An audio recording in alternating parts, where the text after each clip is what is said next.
Let's get one thing straight, right here, right now. Life is not fair. It never has been, and it never will be. Some people are born with a head start, some start way behind. Some start feeling broken from day one. But here's the truth, the one that most people never truly accept. Your starting point does not decide your finish line. Your decisions do. Too many of us let our past explain our future. We use it as an excuse to play small, to stay in our comfort zone. We tell ourselves stories like, well, that's just how I was raised, or people from my background don't get those kinds of opportunities, or the classic, I miss my chance. No, you didn't miss your chance, you just postponed your courage. Your past is a map that shows where you came from. It is not, and never will be, a pre-written story of where you're going. That pen is in your hand, and what about pain? We run from it, we numb it, we curse it. But pain is not a punishment, it's a signal. It's not here to destroy you, it's here to wake you up. Every setback, every rejection, every failure, and every loss is quietly asking you one simple question: will you rise, or will you retreat? When you resist pain, it turns into poison, seeping into every part of your life. But when you use it, when you learn from it, that same pain becomes power. It becomes the fuel for your comeback. Have you ever felt completely exhausted, drained, like you have nothing left to give? You might think it's because life is just that hard. But what if I told you that's not the real reason? You're exhausted because deep down, you know you are capable of so much more and you're not doing it. There is nothing that drains the human soul more than unrealized potential. Living below what you know you can be is a constant, low-grade source of fatigue. Purpose, on the other hand, gives you energy. Avoidance steals it.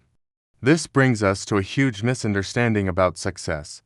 So many people are waiting for motivation to strike like lightning. But you don't need motivation. You need commitment. Think about it. Motivation is an emotion. It's fickle. It comes and goes. It shows up when it feels good, when the sun is shining, and everything is going your way. Commitment is different. Commitment is permanent. It's a decision. It shows up when it's raining, when you're tired, when you don't feel like it. Winners don't wait to feel inspired. They act because they decided to. When your commitment is strong, excuses become completely irrelevant. And how do you build that commitment? Through your habits. Every single day, you cast votes for the kind of life you'll have. One vote doesn't decide the election, but thousands of them do. What you eat, what you watch, what you choose to tolerate from yourself and others, and what you repeat day after day, these small choices are quietly, invisibly designing your destiny. If you want to change the outcome, you have to start by changing your vote, one small choice at a time. Now, let's talk about fear. As you start making these changes, fear will show up, guaranteed. But fear is not your enemy. Fear is proof that you're about to level up. It's a sign that you are stepping into unfamiliar territory, which is exactly where growth happens. Every single upgrade in your life requires discomfort. It requires a new level of discipline, a new identity, and new standards for yourself. If you wait until the fear disappears, you will be waiting forever.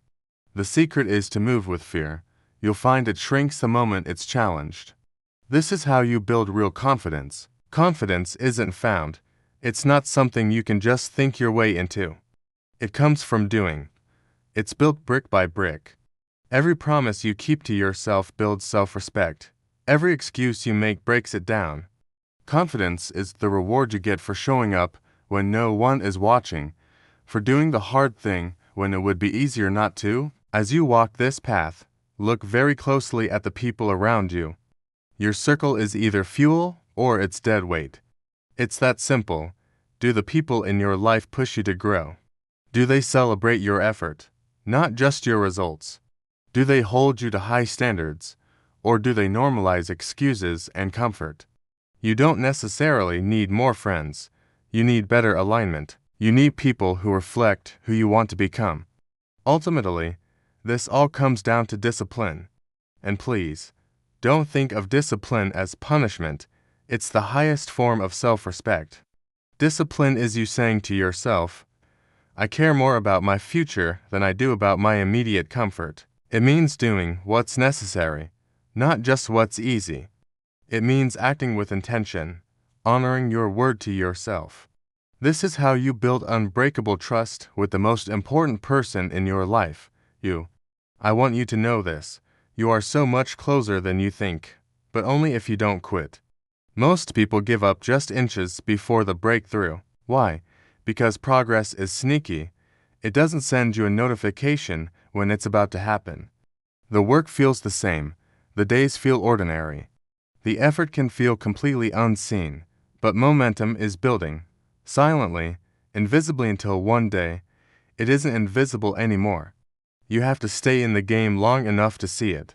So stop asking for permission to become the person you want to be. You don't need anyone's approval. You don't need their validation. You don't even need them to understand. You just need to take action. Your life will change the very moment you stop asking and start acting. Here is the final truth. You are not behind. You are not broken. And you are not done. You are being shaped. You are a work in progress, being forged in the fires of your own effort. So stand up, commit, move forward. The future doesn't belong to the lucky or the gifted. It belongs to the relentless. Thank you for watching. If this message resonated with you, consider subscribing for more content to help you build the life you deserve.